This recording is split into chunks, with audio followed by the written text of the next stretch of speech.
Hello, everybody. Welcome to the Doomcast.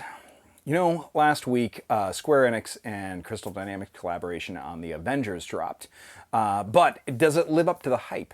Is it worth it? Is the advertising of a game that is for everybody truly a game for everybody, or is it part of a game that is getting better? Well, buckle up, everybody, because this is something of a mixed bag, but overall, I think pretty good. I'm Dan Umpton, and this is the Doomcast.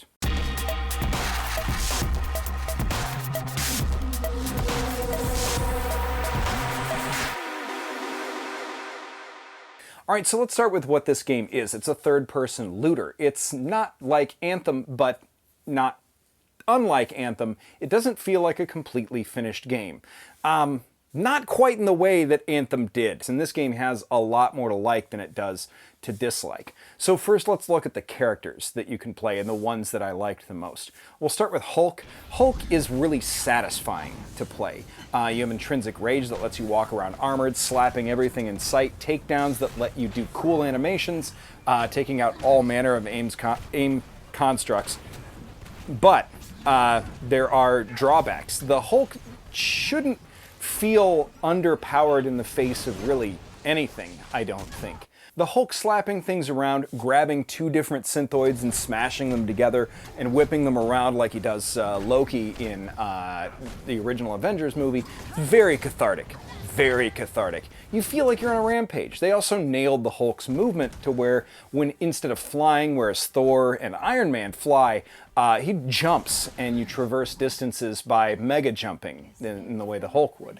Thor plays exactly like you think he should, except the hammer feels a little bit clunky. It doesn't seek out targets automatically, although you can upgrade it to a point where you're able to. Got a couple of cool heroic powers. He blasts people with a blast of lightning, or he can create a support lightning storm around him that heals allies or provides them with different buffs depending on what you get in his later skill trees. But just like the Hulk, his heroic, his ultimate attack, doesn't quite make as much sense as a comic fan to me as it would, maybe to other people. They have him using the Bifrost and summoning it to warp somewhere, and that's supposed to do the most possible damage that he could. I guess, but I feel like there's a more Thor thing. The Hulk's ultimate heroic is a thunderclap, where he's slapping his hands together and it creates a shockwave of energy out. And that's a signature Hulk move, but it doesn't seem like it should be his ultimate attack. Iron Man plays just like an Anthem Javelin, and that's not to take a shit on Iron Man. You get to switch between rockets, repulsors, and lasers.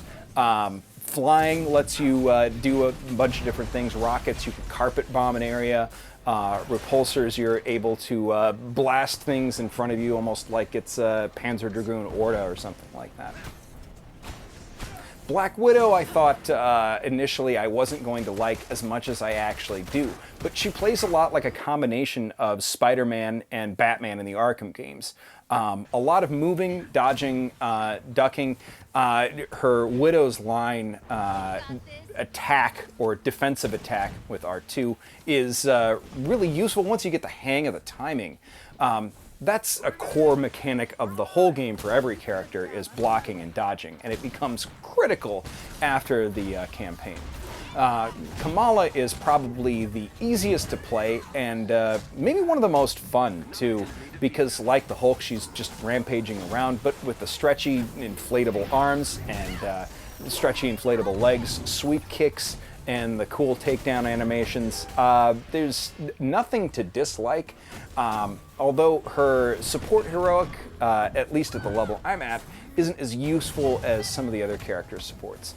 The last one that I haven't talked about, and you can skip this part if you haven't played through the campaign and you don't want to hear spoilers, Captain America is part of it. And he's one of my favorite to play, but initially wasn't, because he's so, like Black Widow, tactically involved. Some of the bigger characters like Hulk and Thor, you don't have to be as tactically minded, but with Captain America, you have to constantly be on point, dodging, ducking and really blocking very consciously. Conscious of the buffs that you're putting on yourself constantly with things like the Captain's Call, where he bashes the shield and gives himself a temporary defensive buffs while knocking people back.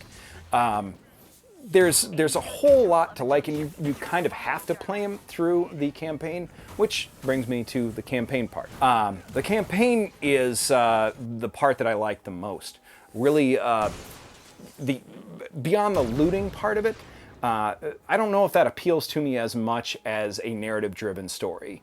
And this is a great Avengers story. You get to experience Marvel through the eyes of somebody younger, which is kind of the core of what Marvel's been about for the last 50 years. You know, experiencing grounded characters with, well, as grounded as they can be for comic book characters, with real problems through the eyes of people like Spider-Man and the New Warriors and the Miles Morales, Spider-Gwen, the Champions, now Kamala, Sam Alexander, young Cyclops, Amadeus Cho, and the like.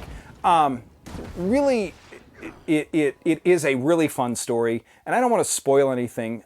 They really nail a couple of characters, and the voice acting is top notch. Actually, there isn't any part of it where I was like, just a little cringy. Overall, I feel like this is a solid game with a few nuggets of things that need to be improved that probably will be. The characters that they're going to add are cool. I mean, it sounds like they're going to be putting in Hawkeye, Kate Bishop, Spider-Man, and Black Panther. I gotta be honest, though, it's going to need another campaign mode for each of those characters, in my opinion, to make paying for that DLC worth it. I'm not really interested in grinding out so I can earn enough credits to go buy costumes, and I don't really want to spend another $99 to get enough credits to buy all of the costumes and takedowns and emotes that I want. As a comic book reader, that doesn't appeal to me as much as the story does. So if they release DLC with a good story that's fun to play and not hair-tearingly frustrating, I'll buy it. It is a lot of fun, and there are cool things that are unlockable. So if that's for you, I mean, if you like Borderlands and you like Destiny, this is probably going to be something that you enjoy. I don't know if you'll like the difficulty level or not. It definitely isn't a first-person shooter, but it's got a lot of things to like.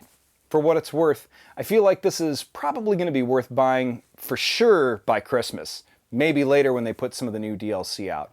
But it still feels like a little bit of a work in progress. All in all, though, it's very fun. I enjoyed it, and frankly, I think the campaign is one of the better campaigns for a game like this that I've ever played. So, it's got that going for it. Well, thanks everybody for watching. I wish you the best. We'll be back next week. Thank you.